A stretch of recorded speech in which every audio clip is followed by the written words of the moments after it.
4월 24일 함께 나눌 하나님 말씀은 출애굽기 9장 1절로 12절 말씀입니다. 계속된 완악함은 필멸의 길입니다. 본문 읽기. 여호와께서 모세에게 이르시되 바로에게 들어가서 그에게 이르라. 히브리 사람의 하나님 여호와께서 말씀하시기를 내 백성을 보내라. 그들이 나를 섬길 것이니라.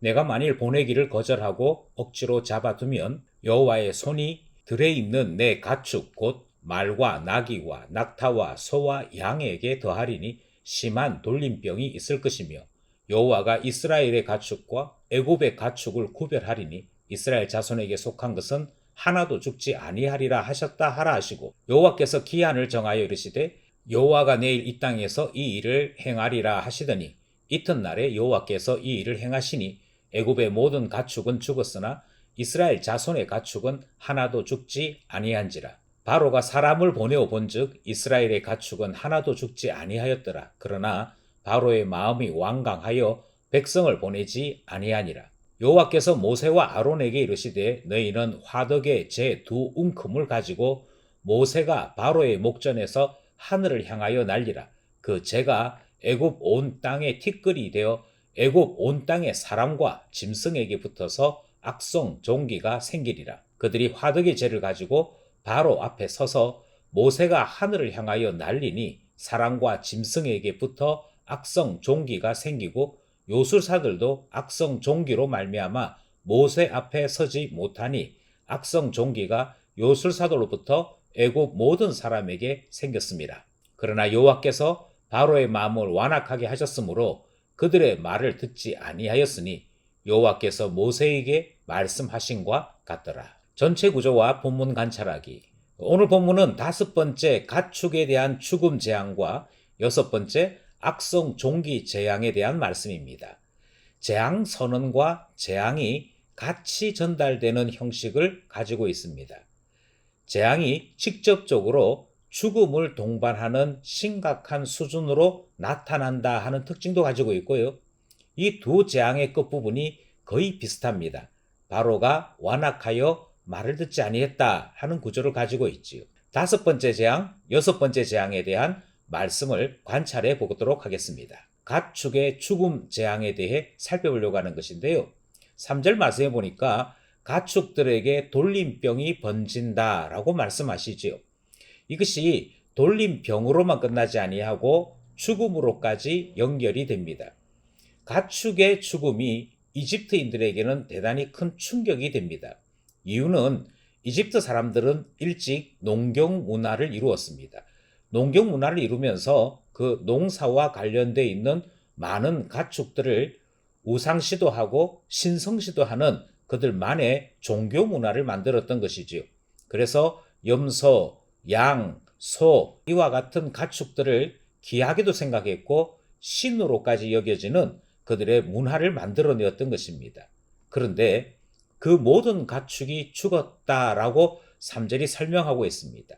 여기에 등장하는 모든 가축이 죽었다는 말은 가축이라고 생긴 모든 것이 다 죽었다는 의미보다는 그들이 우상 숭배했던 가축들이 죽었다. 그래서 그들의 우상이 헛것이고 하나님께서 이 우상 숭배를 대단히 불편하게 생각하신다는 것이 나타났다는 의미를 가지고 있습니다. 4절 말씀에 따르면 가축의 종류라고 해서 똑같이 일어난 것은 아니다라고 말씀하십니다. 예컨대 애굽 사람들의 가축에는 이 재앙이 나타났습니다. 그런데 이스라엘 사람들의 가축에는 이 재앙이 나타나지 않았더라라고 말씀하시므로 소유자에 따른 구별이 일어났음을 우리에게 말씀하고 있지요. 그리고 이것은 하나님께서 심판하시는 일이다 하는 분명한 증거요 증명이 되어집니다. 7절에 보면 바로는 아마도 이 일에 대해서 의심이 있었던 것 같습니다. 그래서 사람을 보내어 고센 땅에 있는 이스라엘 사람들의 형편을 살펴보도록 한 것이지요. 살펴보았더니 정말 모세가 전달했던 내용 그대로 된 것을 확인하게 됩니다. 그럼에도 불구하고 가축 재앙 본문의 맨 마지막 구절은 바로의 마음이 완악했고 이것이 하나님의 심판대로 진행되고 있음을 나타내는 것으로 재앙에 대한 말씀이 끝을 맺고 있습니다. 하나님께서 우상 숭배를 싫어하신다. 가축에 대하여 죽음을 경험케 하심으로 하나님의 심판을 알리셨다 말씀하시는 가축 죽음 재앙에 대한 관찰이었습니다. 둘째로 관찰하기 원하는 것은 악성 종기 재앙에 대한 말씀이죠.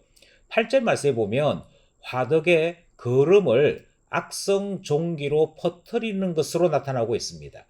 다시 말씀드리면 화덕에 재가 있지 않습니까? 그 재라고 하는 것이 타서 이미 거름이 된 것인데 그와 같이 타서 거름이 되었던 그것을 하나님은 모세를 통해 악성 종기로 바꾸어 퍼뜨리고 그 악성 종기는 사람과 짐승에게 붙어서 마침내는 죽음이 되는 그와 같은 재앙이 바로 6번째 재앙의 내용이 됩니다. 여기서 우리는 이 재앙이 가지고 있는 특징을 살펴보게 됩니다. 그것은 9절에 표현된 것처럼 이 재앙이 처음으로 사람에게 나타나서 사람도 죽음을 경험하는 재앙이 되는 것이지요. 자꾸만 재앙이 더 심각하게 발달하는 것을 확인할 수 있습니다. 처음에 물이 피로 변하는 정도가 아니고 이제 그 재앙이 자꾸만 심해지더니 죽음으로 나타나고 사람에게도 나타나는 이 심각함이 더해지는 현상을 보게 되는 것이지요.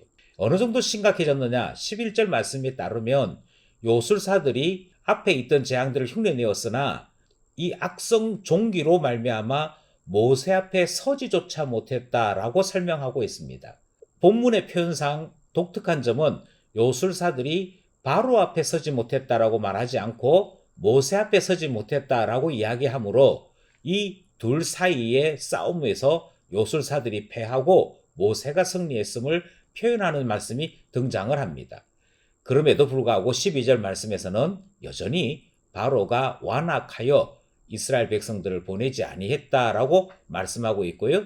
이와 같은 일들의 모든 배경 속에는 하나님께서 심판을 계속 말씀하고 있음이 나타나고 있습니다.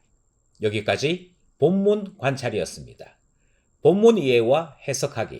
우리는 앞서 살펴봤던 세 개의 관찰을 어떻게 이해해야 될 것인지 해석하려고 하는데요. 먼저 우리는 하나님은 한결같으시다 하는 점을 발견하게 됩니다. 바로는 여러 차례 마음이 흔들리고 말이 번복되었습니다. 보낸다고 했다가 보내지 않겠다고 했다가 여러 차례 그의 말을 그가 스스로 어기는 것을 보았지요. 그런데 하나님은 모세를 처음 부르실 때에도 모세를 이스라엘 사람들 가운데 보내실 때에도 바로에게 보내실 때에도 하나님께서 말씀하신 그대로 하나도 틀리지 아니하고 흔들림 없이 그대로 진행하시는 것을 보게 됩니다. 오늘 본문에서도 하나님은 5번째 재앙의 시간을 정하십니다. 그리고 바로의 반응이 어떠하든지 상관없이 하나님은 말씀하신 그 시간에 말씀하신 그대로 재앙을 임하게 하심으로 하나님의 뜻을 밝히셨습니다. 여기에 바로의 반응은 하등 상관이 없었습니다. 그러므로 하나님께서 누군가의 입장도 관여하지 아니하시고 개의치 아니하시고 그대로 행하시는 하나님의 한결같으신 모습을 우리는 보게 되는 것이고요.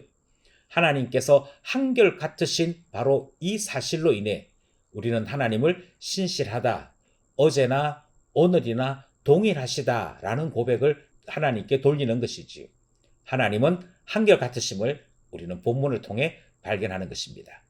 둘째로 하나님은 맡기시지 않는 재앙을 우리에게 가르쳐 주셨습니다. 하나님께서 세상 만물의 주인이심에도 사람을 세우시고요. 그 사람을 청지기로 정하시고 난 이후에 모든 피조물을 사람에게 맡기셨습니다. 사람이 다른 피조물보다 탁월한 것은 하나님께로부터 맡겨진 일들을 맡았기 때문이지요. 이집트 사람들에게 하나님은 가축을 맡기셨습니다. 하지만 그들은 그가 맡았던 가축을 도리어 우상거리로 만들었고 하나님께서는 가축이 죽음을 맞는 재앙을 통해 그들의 우상 숭배를 벌하고 계신 것을 보게 되었습니다. 하나님께서 오늘 본문에 나타난 것처럼 맡겨 주었던 그 가축들을 죽이심으로 그들의 손에서 떠나게 하신 것을 우리는 보았던 것입니다. 이것이 하나님께서 말씀하신 메시지로 이해하자면 더 이상 청지기로 여기지 아니하시는 것이고 맡기지 아니하는 것입니다. 그것이 곧 재앙이었지요. 그러므로 우리는 바르게 이해할 필요가 있습니다. 하나님이 맡겨주시는 것이 복이구나. 하나님의 청지기로 살아가는 것이 복이구나 하는 사실을 깨닫게 되는 것이고, 하나님의 재앙 가운데 맡기지 아니하시는 재앙이 있음을 우리는 깨닫게 되는 것입니다. 두 번째로 우리는 사람이 죽는 재앙에 대한 무서움을 발견하게 됩니다. 화덕 티끌에서 죽음의 악성 종기가 나타나는 재앙이 여섯 번째 재앙이었습니다. 사람이 죽는 재앙이 마침내 나타난 것이고, 사람의 영혼을 능히 멸하시는 하나님의 모습이 나타난 것입니다. 바로는 하나님의 백성을 인정하고 예배를 허용할 것인지, 아니면 자기 백성이나 또는 자기 자신의 목숨을 잃는 일을 선택할 것인지, 그 두 개 가운데 놓여져 있음을 확인할 수 있습니다. 그럼에도 불구하고 바로가 선택한 것은 하나님의 백성을 인정하고 예배를 허용하는 것이 아니라 죽음을 선택하고 마는 것 보게 되는 것이지요. 바로가 이렇게 죽음을 선택한 이유가 무엇인지 우리는 알 수 없습니다. 열등감인지 하나님과 겨루어 이기고 싶었던 자만심인지 우리는 무엇이라 말할 수 없지만, 그가 어느 날 냉정하게 자기 자신의 선택을 생각해 볼 수 있을 때 어리석은 것을 선택했음을 바로 깨달을 수 있게 되는 것이지요. 그가 선택한 것은 죽음이었기 때문입니다. 바로는 사람 죽는 재앙을 선택했더라. 사람의 어리석음을 말씀하시는 오늘 본문 말씀이었습니다. 이제 우리에게 주신 말씀을 따라 어떻게 살아야 할지를 생각해 보겠습니다. 먼저 하나님의 뜻을 아는 것이 중요함을 깨닫습니다.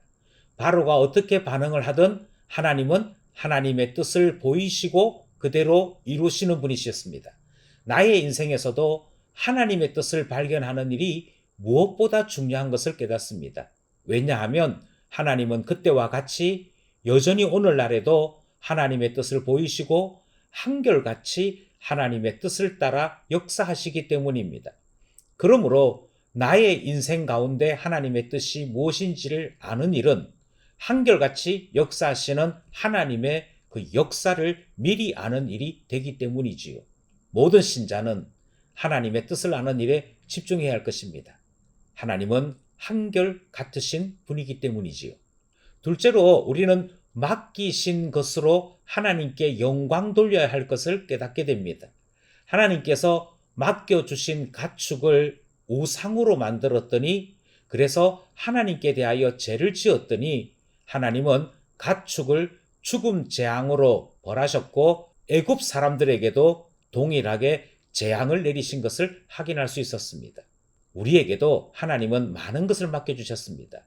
시간을 맡겨주셨고, 그래서 인생을 살게 하셨습니다. 재물을 맡겨주셨고, 이 땅에서 먹고 마시고 입는 그 모든 편리들을 하나님께서 보장해 주셨습니다. 자녀를 맡겨주셨고 사회적인 지위를 우리에게 허용해 주셨습니다. 그런데 어느 날 하나님께서 맡겨주신 것들이 마치 처음부터 나의 것인 양 그것을 우상으로 삼고 그것 때문에 하나님을 섬기지 않는 이상한 일도 발생하는 것을 우리는 자주자주 목격하게 됩니다. 하나님께서 맡겨주신 것으로 하나님 영광 위에 사용하는 하나님의 참 신자 되기를 결심하게 되는 것이죠. 마지막으로 인생을 통해 신앙을 배우기를 원합니다. 오늘 본문은 하나님의 재앙이 사람의 목숨까지도 위험하게 되는 것을 보여주셨고, 바로는 이 사실을 통해 하나님의 존엄하심을 깨달아야 했습니다. 사람이 죽는 일을 경험했음에도 불구하고 깨닫지 못할 때에 우리는 죽음을 선택하는 어리석음을 반복하기 때문이지요. 우리도 살아가면서 우리 주변에 사람들이 죽는 것을 보기도 하고 경험하기도 합니다. 그리고 한 번 죽는 것이 정해져 있다는 성경 말씀이 그대로 나타나는 것을 통해 한 번 죽은 이후에는 심판이 있음도 깨닫게 되어집니다. 하지만 어떤 사람들은 사람이 죽어가는 것을 지켜보면서도 경각심을 가지지 못하고 깨닫지 못하고 이 일을 통해 하나님을 섬겨야 되는 우리 신앙을 바로 찾지 못하는 경우도 보게 되지요. 인생을 통해 죽음이 있음을 통해 신앙을 배우고 항상 하나님 앞에 겸손하며 하나님 앞에 모든 것을 맡기고 살아갈 수 있는 신앙인 되어야 하겠기에 인생을 통해 신앙 배우게 하소서 간구하게 되는 것이지요. 오늘도 말씀과 기도로 주와 함께 살아가는 우리 모두 되기를 간절히 소원합니다.